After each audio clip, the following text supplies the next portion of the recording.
ơn ơi con thỏ hơi hả ơn ừ ừ ừ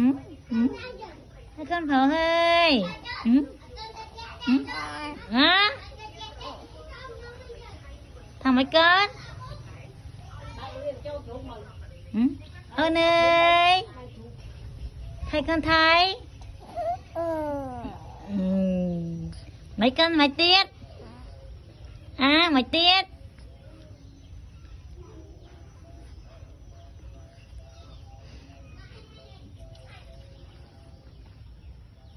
mày tiết con ờ hình kiểu là hai con này